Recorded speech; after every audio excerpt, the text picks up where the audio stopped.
Assalamualaikum warahmatullahi wabarakatuh. Santri sekalian, minggu yang lalu atau pertemuan sebelumnya kita sudah membahas tentang unsur ekstrinsik dan intrinsik ya. Nah, pertemuan kali ini kita akan membahas tentang kelanjutan dari materi unsur ekstrinsik. Nah, judul kali ini adalah identifikasi unsur ekstrinsik cerita atau novel sejarah. Ya. Nah, ada 3 hal yang ingin kita bahas pada pertemuan kali ini. Yang pertama, analisis. Ini tema utamanya adalah analisis unsur ekstrinsik cerpen. Ada 3 bagian. Yang pertama adalah latar belakang masyarakatnya. Ya, latar belakang masyarakatnya.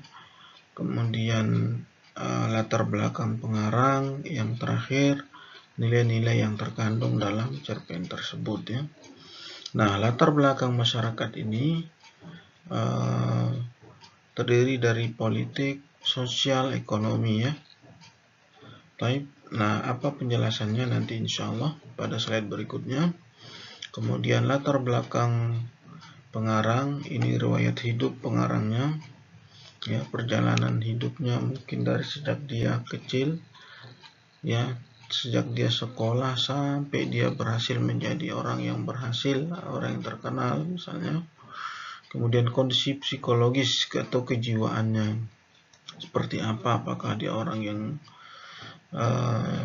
jujur ya, orang yang berakal, tidak gila dan seterusnya. Kemudian nilai-nilai yang terkandung di situ ada nilai agama, sosial, ya, budaya dan seterusnya. Baik. Nah ini unsur ekstrinsik sebagai penjelasan tambahan dari slide sebelumnya. Agama ini maksudnya adalah nilai yang bersumber dari nilai-nilai agama ya. Ya, contohnya jujur, misalnya sifat jujur, kemudian taat beribadah, suka membantu orang lain. Nah, itu nilai-nilai yang bersumber dari nilai agama ya. Kemudian budaya, yaitu nilai yang menjadi ciri khas suatu bangsa atau peradaban. Anda sudah sampaikan ini. Contohnya apa? Contohnya budaya gotong royong, misalnya untuk bangsa Indonesia. Kemudian untuk orang Sasak, kawin lari dan seterusnya. Yang ketiga ada moral atau etika, yaitu unsur perilaku tokoh yang menonjol. Ya, misalnya Buya Hamka, tokohnya yang menonjol adalah pemberani, ya, tidak berbohong.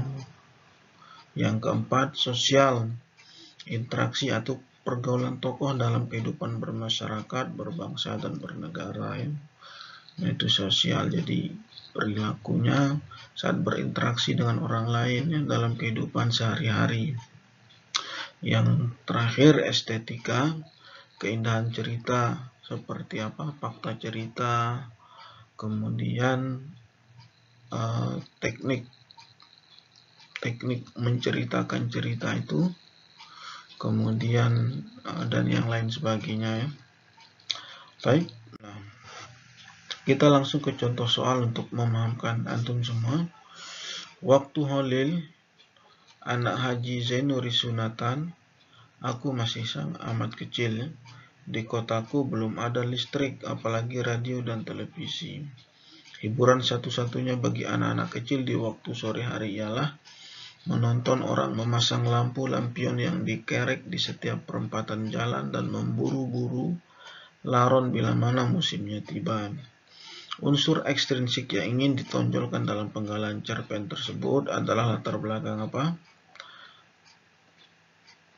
Nah, jawabannya adalah sosial masyarakat. Mana buktinya? Buktinya adalah di sini menunjukkan interaksi ya, atau tata pergaulan masyarakat pada saat itu. Ya, misalnya buktinya mana? Nah, ya, ini anak-anak kecil di sore hari menonton orang memasang lampion. Ada gotong royong di situ yang terbangun ya. Kemudian juga ini mungkin holil waktu sunatan juga banyak orang yang kumpul biasanya. Nah, ada unsur gotong royong juga di situ ya. Baik. Nah, lanjut yang terakhir, slide yang terakhir insyaallah. Hanya sekarang tinggal penyelesaiannya apakah secara yuridis atau secara kekeluargaan yang lebih manusiawi, bukan secara hewani. Aku tahu gaji Pak Ali mungkin sangat pas-pasan, apalagi istrinya tidak bekerja. Bagaimana nasib anak-anaknya dan istrinya nanti kalau dipenjara atau mungkin dipecat dari jabatannya? Salah ketik. Penggalan cerpen tersebut menyeratkan nilai titik-titik. Mana jawabannya? Nah, jawabannya adalah kemanusiaannya meskipun tidak kita sampaikan tadi. Ini contoh soal yang pernah keluar di soal ujian nasional. Jawabannya adalah kemanusiaan. Mana buktinya? Buktinya adalah ada perasaan iri atau iba atau kasihan. Meskipun Pak Ali ini melakukan kesalahannya, karena kalau Pak Ali ini dipenjara maka kasihan anak-anaknya yang masih kecil dan istrinya tidak bekerja lagi, Masya Allah ya. Baik, mudah-mudahan yang singkat ini bisa bermanfaat. Ustadz cukupkan insya Allah. Assalamualaikum warahmatullahi wabarakatuh.